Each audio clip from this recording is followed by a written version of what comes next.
우리의 투자 포인트를 생각해보십시오. 중동의 정세가 변해지고 반도체 패권만 중요한 게 아니고 우리 입장에서는 수출주도 우리는 원유 수입의 주가 사우디 특히 UAE지 않습니까? 이렇게 됐을 때 만약에 이런 부분이 중국 쪽으로 간다? 우리가 미국하고 계속 이런 식으로 움직였을 때 중국에서 한국에 쟤들 좀 우리가 좀 관계가 좀 꺼림칙한데 UAE라든지 사우디 너 이제 한국에 천연가스나 러시 이런 거 줄 때 가격을 좀 하고 조건을 좀 나눠서 좀 애 좀 먹여 이렇게 하면 우리나라 어떻게 돼요? 완전히 엄청난 리스크에 직면할 수밖에 없어요, 여러분들.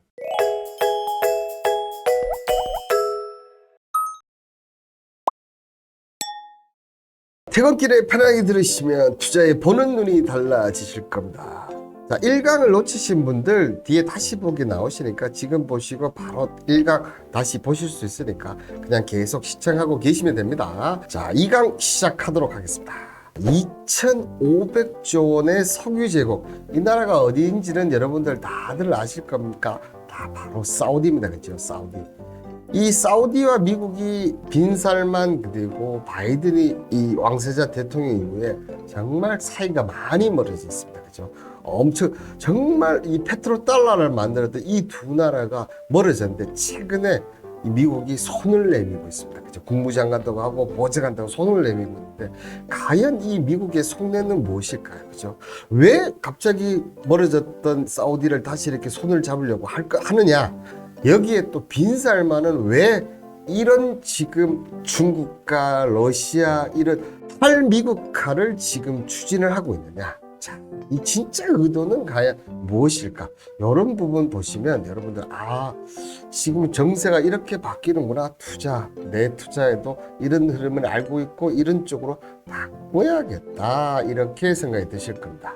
자, 사우디를 찾은 이 블링컨 미 국무장관 이번에는 좀 어떻게 반갑게 좀 맞이를 하긴 했었어요. 작년에 바이든이 왔을 때보다 훨씬 좀 나눴고 그 전에 어쨌든 경제보좌관이 먼저 가서 실무처를 해놓고 여기 이제 갔을 때 어떤 얘기를 했었냐면 이스라엘과 사우디의 관계를 다시 복원하겠다. 지금 중동이 어떻게 보면 이란과 사우디가 이렇게 뭉쳐지면서 다시 이스라엘과 중동 이런 싸움의 격돌 현장으로 가다 보니까 지금 미국이 다시 중재에 나서는 그런 분위기를 만들고 있는데요. 이때 또 공교롭게도 보면 이 미국 PGA와 사우디의 LIV 골프가 합병을 했어요.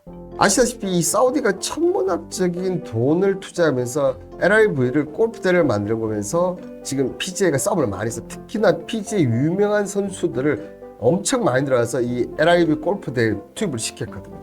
그러니까 이게 양쪽으로 분리되다 보니까 PGA가 최근에 재미도 없고 계속 이런 논란들이 조금 있었다.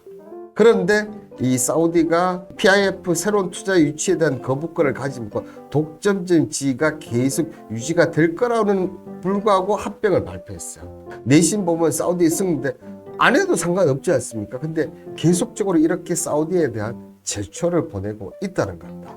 자, 이런 이유는 지금 보면 미국이 이런 중동에 대한 정세 변환이 있다. 아시다시피 이란 자금 70억 불 동결 계속 못하게 막았었지 않습니까? 우리나라 돈을 갖고 있지만 못하게만 이거를 주변 3국의 은행에 돈 예치를 하면서 공적 용도 활용에 단서를 달면서 동결 해제를 해주겠다. 여기에는 이 중국 영향력이 더 이상 커져서는 안 되겠다. 그리고 이 이스라엘과 사우디 동맹을 추진하면서 미국의 중동의 힘을 계속 가지고 있겠다는 이런 논리가 있었다는 거죠. 그럼 과연 이 사우디와 미국이 왜 이렇게 멀어졌냐는 거죠. 아시다시피 이 페트로달러 물론 미국이 이전에도 기축통화로서 가장 강력한 영향력을 차지하고 있었지만 달러가 기축통화로 결정적인 계기가 된 것은 원유 결제는 오직 달러만 한다는 미국과 사우디아라비아.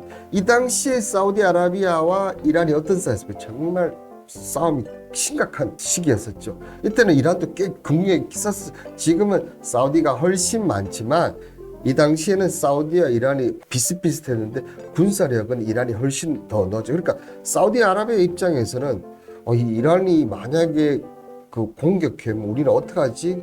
아마 이란한테 전쟁을 하면 우리가 질 것 같은데 그때 이제 이 미국이 우리가 지켜줄게. 우리 1위 국가야. 우리가 지켜줄 테니까 대신 원유 결제할 때 무조건 달러만 받아. 이렇게 생긴 게 페트로달러지 않습니까? 이랬던 나라가 이 사건 때문에 뭐 여러분 이 부분 제가 전 방송에도 한번 언급을 드렸어요. 이 자말 가슈크지의 살인 사건 때문에 미국과 사우디가 완전히 이렇게 갈라서게 됐었죠. 이 자말 가슈크지는 빛나는 인터뷰를 정말 히트를 쳤던 사람이고, 그러니까 중동의 상당히 유력한 언론인 동시에 워싱턴 포스트에도 기고를 하는 이런 사람이죠. 그래서 1990년대 이런 때까지만 해도 사우디나 이런 데 정말 잘 지냈었어요. 근데 이제 이 사람이 이제 2000년 돌았으면서 특히 사우디가 이 왕세자 이 사우디 국정 운영에 상당한 많은 비판을 하면서 특히 빈 살만이 왕세자에서 올라오는 과정 이런 상당히 비판을 많이 했었거든요. 이제 이런 쪽이 되니까 저놈 저거 살려둬서는 안 되겠다. 그러면서 터키 주재 사우디 영사를 방문했다. 그때 실종됐는데 지금 뒷배경에 사우디 빈 살만이 있었다. 그러면서 유럽이나 미국에서 강력하게 언급을 됐죠. 근데 트럼프는 그나마 좀 조용히 있었는데 이 바이든은 엄청난 얘기를 했다 보니까 사이가 멀어질 수밖에 없었다는 거죠. 그리고 또 하나가 뭐냐면 자, 이 반도체가 전략물자가 최우선 전략물자. 그 전까지는 여러분들 아시다시피 이 석유가 최우선 전략물자였어요. 그러니까 석유만 갖고 있으면 어느 나라든 어떻게 됩니까? 석유를 구하기 위해서는 달러 결제를 해야 되고 이 석유가 없으면 정말 경제가 피폐해지고 그 나라가 못 살게 되니까 석유만 있으면 된다 이렇게 됐었는데, 자 이제는 중동에 이 석유도 있지만 러시아도 있고 다른 나라도 있다 보니까 중동의 이 석유 경쟁이 점점 지금 낮아지고 있다는 거죠. 그에 비해서 지금 반도체 부분이 한번 보니까 이게 장난이 아니야. 모든 부분이 어떻게 보면 반도체가 들어가지 않습니까? 그죠? 자, 이렇게 되니까 전략물자, 최우선 전략물자는 석유에서 반도체. 야, 그러니까 중동 너 더 이상 우리가 지켜줄 필요는 없고 너희 뭐 알아서 해라. 이렇게 되는 거죠. 그 실질적인 예가 어떻게 보면 이 아프간이 미국 철군 계획이야. 철군을 했지 않습니까? 이때 뭐 정말 드라마 같은, 우리나라 같은 정말 드라마 같은 계획도 있었지만 이게 어떻게 보면 미국이 이때부터 이제 석유는 이제 끝났다. 이렇게 판단을 한 거예요. 빈살만 입장에서는 짜증나지, 그죠? 짜증나지. 그러니까 여러분들 아시다시피 러시아 우크라이나 전쟁했을 때 어떻게든 이제 러시아 석유 가격을 낮춰와서 러시아 천연가스를 어떻게 막아야겠는데 이 사우디가 협력을 안 해. 그래서 바이든이 직접 갔지 않습니까? 직접 갔는데도 불구하고 빈살만이 원유 증산 논의도 없었고 오히려 감축을 해버렸죠. 이렇게 할 정도로 지금 미국과 사우디 관계는 많이 멀어졌었어.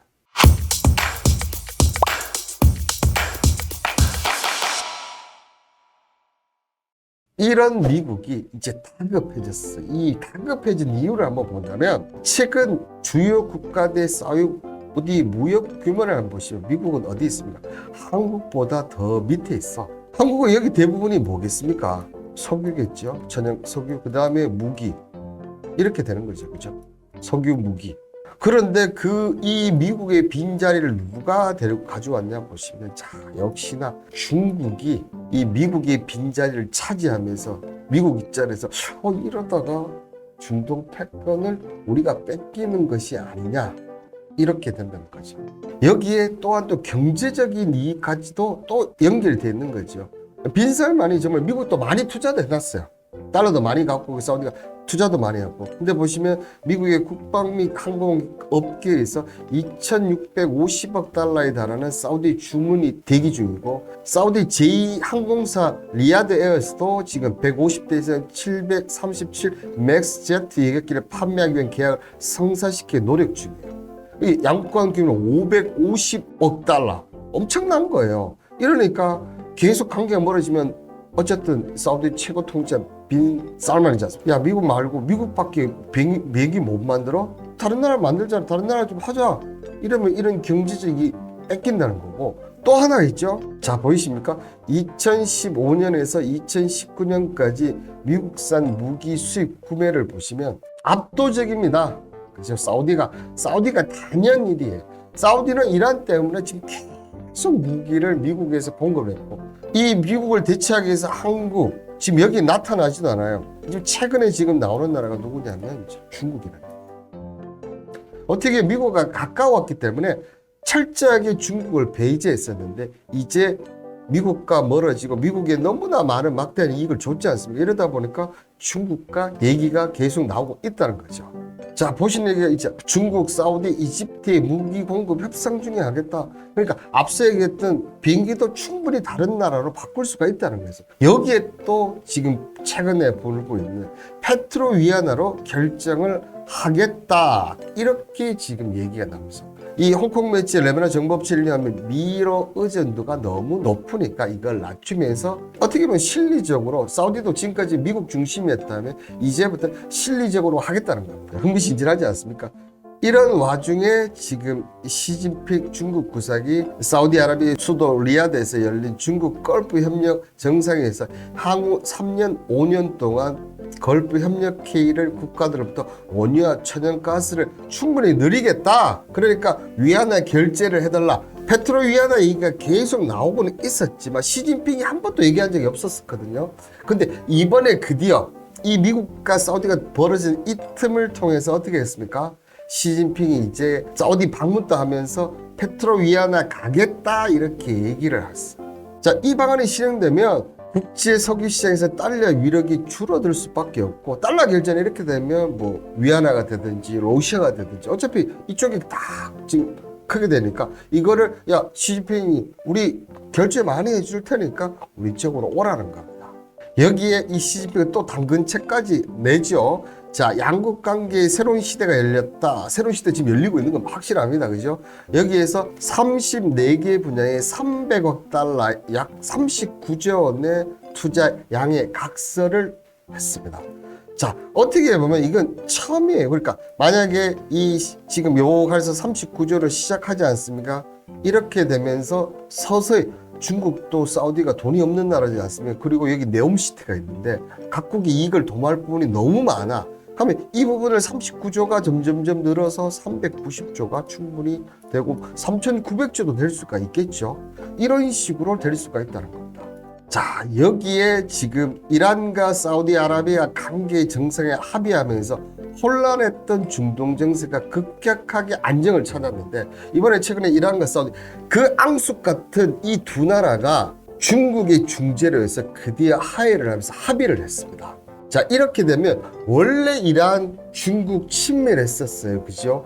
예전에 트럼프 때 비행기까지 날렸던 거 이란 날렸던 거 기억나시죠? 그래갖고 그 당시 중국하고 이란 쪽 관련해서 은행이나 자금 쪽 이런 부분을 없애려고 그렇게 했던 이런 날 그만큼 친밀도가 있어요. 그런데 이란하고 사우디가 합의하면서 사우디아를 중국이 딱 옆에까지 끼워버렸네. 어이구, 미국 똥줄 타죠. 똥줄 타 이렇게 되면 그죠? 자, 사우디가 이렇게 움직이면서 중동에서 중국의 영향력이 점점점 커지고 미국의 입김이 줄어들고 이렇게 되니까 또 이스라엘의 입지가 축소돼. 어쨌든 이스라엘은 미국 상위에서 그죠? 막강한 힘을 갖고 있습니다. 만약에 사우디와 여러분들 이 이란이 합쳐서 그럼 중동 전체와 이스라엘이 싸운다. 아무래도 이스라엘 입장에서는 이러다가 중동 전체가 합쳐서 침공을 하면 어떻게 되지? 이스라엘 없어질 수도 있다는 거죠. 그죠? 이렇게 되면 이게 미국에도 영향까지 있을 수밖에 없는 문제지 않겠습니까? 이런 여러 가지 부분, 중국도 견제해야 돼, 이스라엘 문제까지 이런 부분도 떼고 있다니까. 이제 중동에서 완전 발을 뺐는데 이러다 보니까 더 크게 보면 인도 태평양 정세에서 대중 전선을 가가는 미국 대전략이 어떻게 보면 균열이 생기기 시작했다는 거죠. 자, 그러면서 이 미국의 세 가지 이익이 지킬 수 없는 수준이 될 수도 있겠다. 이렇게 되니까 이걸 지키기 위해서 미국은 다시 중동, 특히 사우디에게 지금 손을 내밀고 있는 건데요. 지금 어떻게 보면 미중 패권의 전쟁터가 지금 다시 중동으로 가고 있다. 중국은 미국이 떨어진 틈을 다시 들어가는 거고 미국은 이제 중동 필요 없어. 이제 반도체야 중심이야 이렇게 되는데 지금 돌아가는 판을 보니까 이게 계속 하다 보면 이 한태평양 구조가 다시 바뀔 수가 있겠구나. 이렇게 됐다는 거죠. 자, 여기에 중국이 지금 계속 역공을 하는 거예요. 아시다시피 브릭스, 브라질, 러시아, 인도, 중국, 남하고 신흥 경제 5개국에서 이 사우디를 이 브릭스에 포함을 시키려고 합니다. 여기에 포함되는 순간 위안화, 페트로 위안화가 거의 뭐 99.9분응선을 넘겼다는 거고, 이렇게 되면 중동 지역에서는 미국의 힘은 점점점 떨어질 수밖에 없다. 네, 그뿐만 아니라 앞서 얘기드렸던 사우디의 네옴시티 사업, 이런 정말 대규모 사업이잖아요. 여기에 미국은 전혀 차죠. 이 부분을 다 중국이 차지한다 하면 중국이 경제 성장이 훨씬 더 올라서지 않겠습니까? 이렇게 되면 미국은 저거 놔두면 안 되겠는데? 이렇게 될 수 있는 거지 않겠습니까? 여기에 중국이 뭔지 손을 내밀었어요. 사우디의 합작 제철소 설립을 하면서 중국 최대 기업이 아람코 강제 제철소 건립 계약 체결을 해버리고, 여기에 이 아람코는 중국의 철강 기업에 또 막대한 자금을 투자를 했습니다. 우리 뭐 일제시기 때 이런 얘기하면 좀 그렇지만, 그 당시 보면 일본이 우리나라 점령해서 했던 거 기억 안 나십니까? 일단 철강 쪽 먼저 세웠어요. 그 다음에 철도 사업. 코스가 그렇게 돼요. 코스가.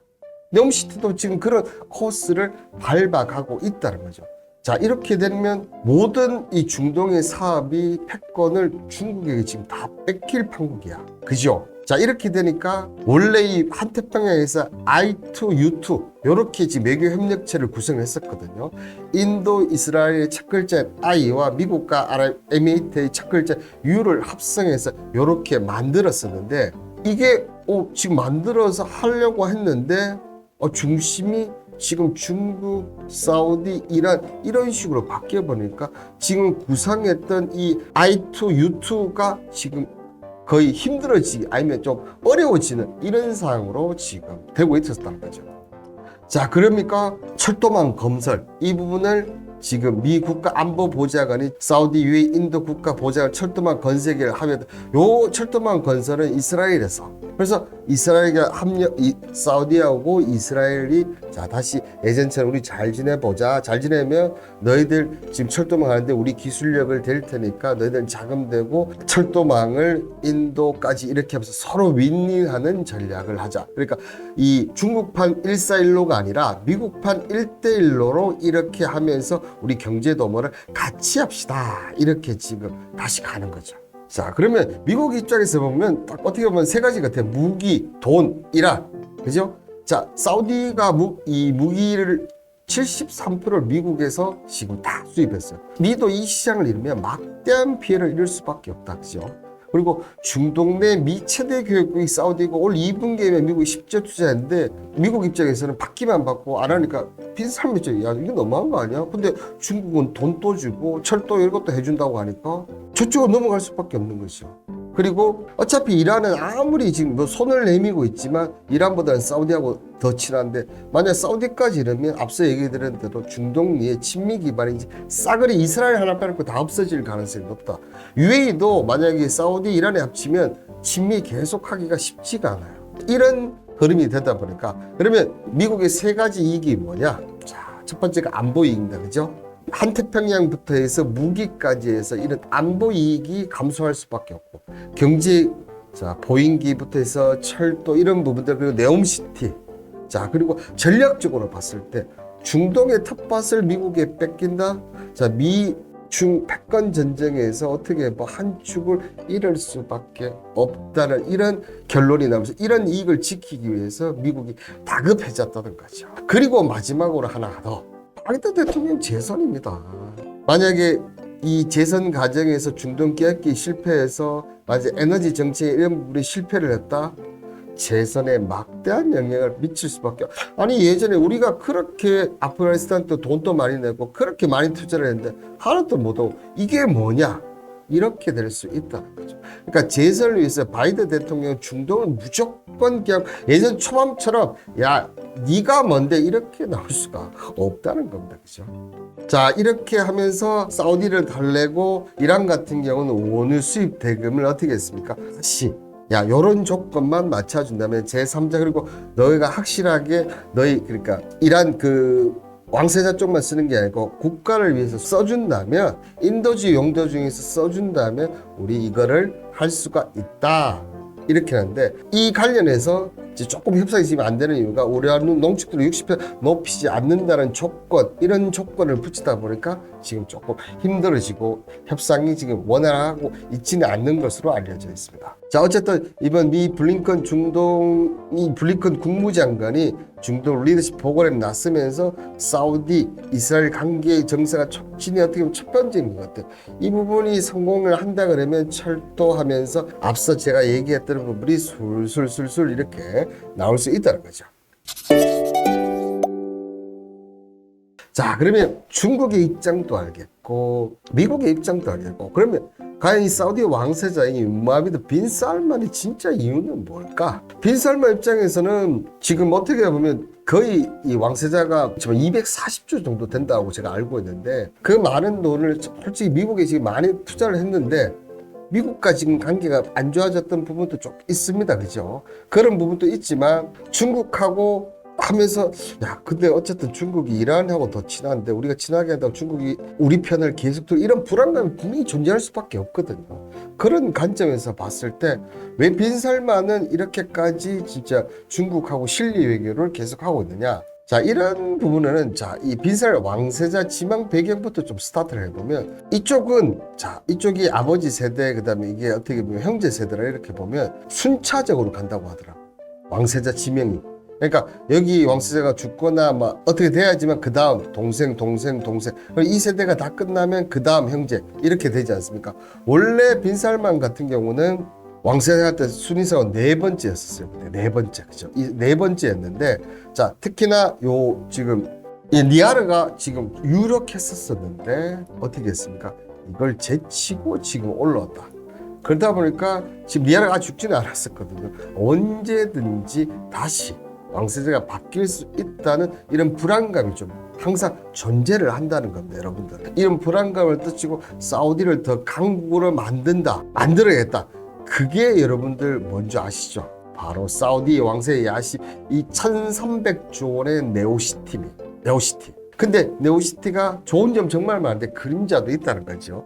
미래 신도시 사업 안팎으로 탈석유 프로젝트 일환을 추진했던 이 네오시티, 사막 이외에 초록숲 초고층 빌딩을 만들어서 탄소 배출 없는 알베가 가까운 스마트 도시를 만들겠다. 이렇게 하면서 빈살만의 실적을 쌓으면서 입지를 다지겠다. 이런 지금 전략인데, 세계 언론에서 그 아까 좀 자극 가심 이슈 같은 이런 반인권 관심을 돌리고 또 화려한 신도시들, 근데 이게 과연 가능하냐? 비용, 이 천문학적 비용, 네가 아무리 돈을 많고 아람크가 아무리 돈이 많다 하더라도 이 비용을 어떻게 감당을 할 것이냐, 이 실현 가능성의 논란이 나오면서 또 건설터 거주 부조 이주 강제 이주 위기들, 이런 반인권 부분들이 문제가 많이 됐었거든요.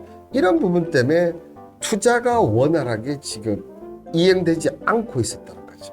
자, 그러면 1300조 사업의 초기 사업비가 무려 5천억 달, 약 640조 원이 필요합니다. 근데 이 최종 적정 유가가 필요하거든요. 이 적정 유가가, 이 초기 자금부터 시작해서 유가가 얼마가 되었냐 보면, 자, 원년 생산 100만 원 줄여서 유가 인상 없었다. 이번에 줄여서 보면 배럴당 81달러. 그러니까 이 석유 가격이 81달러 밑으로 내려가면 어떻게 됩니까? 안 되다 보니까 이번에 혼자 유일하게 감축을 한 거죠. 회원국 동참은 안 돼도 불구하고 81달러로 지금 100만 달러 감축하면서 유가를 계속 지키려고 했다는 거죠. 더라인 건설에서는 돈이 필요한데 유가 인상 없이는 재원을 마련하기 어렵다. 이런 부분 때문에 지금 힘들게 계속 올리고 있는 거죠.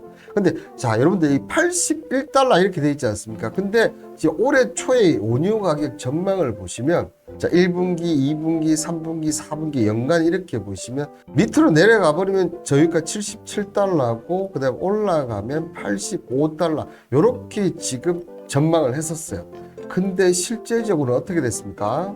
실질적으로 보시면 지금 유가가 72달러 전후. 그러니까 러시아가 지금 러시아도 지금 원유를 계속 풀 수밖에 없는 거잖아, 그죠?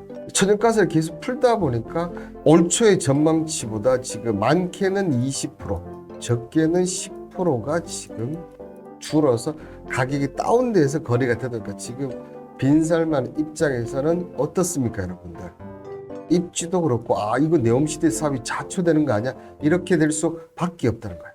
그러면 이 미국 유럽 투자 참여를 이끌어내야 되는데 바이든이 지금 반대를 하고 유럽도 지금 이 시큰둥하고 있다 보니까 이 빈살만 입장에서는 중국을 끌어다닐 수밖에 없는 거고, 어떻게 보면 그런 점에서 이 중국이 준재할 때 이란과도 합의를 하면서 중국 껴안기, 어떻게 빈살만 입장에 중국 껴안기를 한 게 아닌가, 그렇게 좀 보입니다.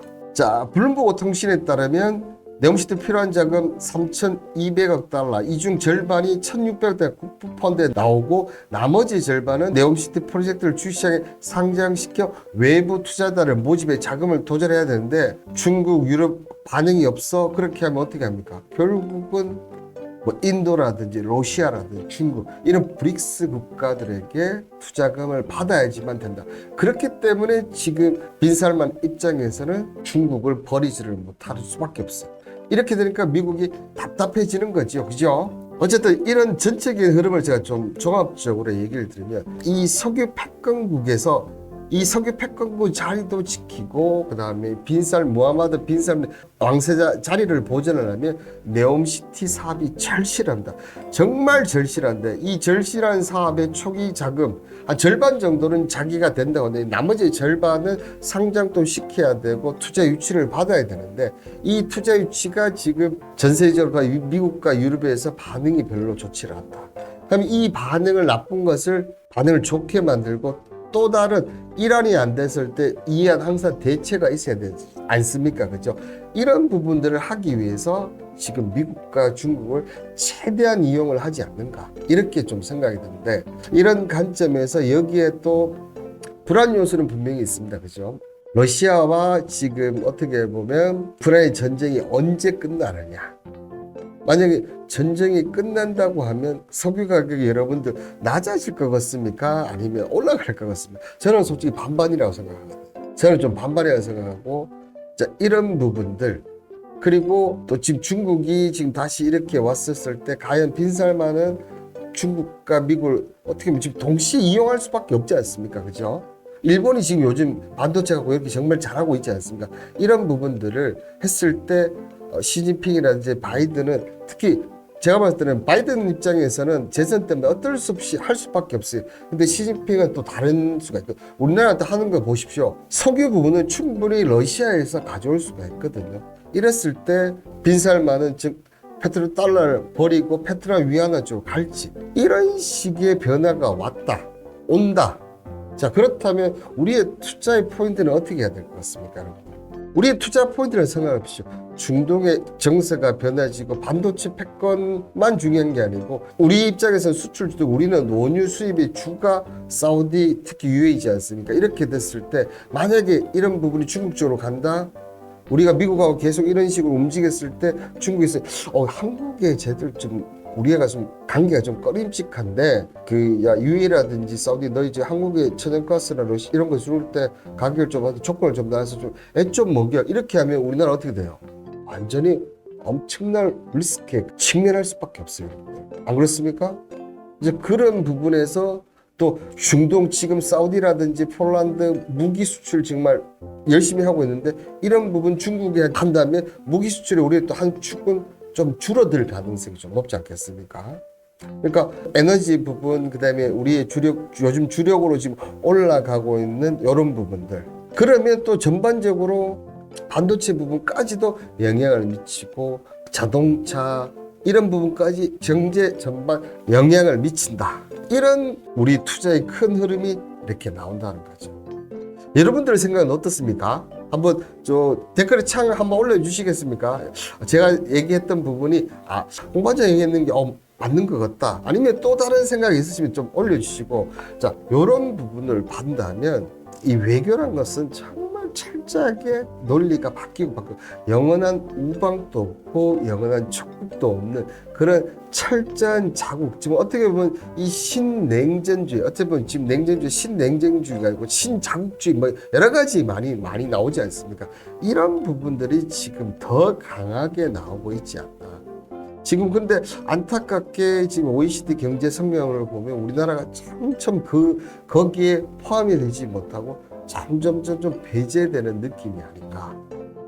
좀 그런 관점에서 본다면 이런 문제를 지금 여기에서만 좀 보는 게 아니고 넓게 보고 보시면 좋지 않을까 생각드는데, 자, 이 하우드님이 에너지 수요가 내 에너지 수요가 줄게 되고 우리 가격이 점점 가스요금, 공공요금 인상 부분들 지금 올여름 벌써 겁나고 있는데, 그렇죠? 그런 부분이 더 올라갈 수밖에 없다. 서민들 경제 더 피탄해지고, 그러면 가계대출 안 그래도 많은데 가계대출 점점 높아진다. 기업들은 돈을 점점 에너지 가격이 수입 비중이 높아지는데, 지금 안 그래도 지금 경제 성장을 낮췄는데 실적이 좋아질 수밖에 있습니까? 결국은 주식시장 안 좋게 될 수밖에 없다는 거지.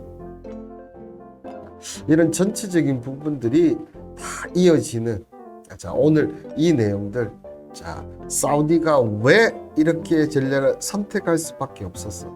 미국은 왜? 중국은 왜? 그럼 우리나라는 어떻게 해야 되느냐? 자, 우리나라도 지금 네옴시티 사업, 그다음 중동 관계를 좀 더 다지는 이런 전략이 현재 필요하지 않나 생각이 됩니다.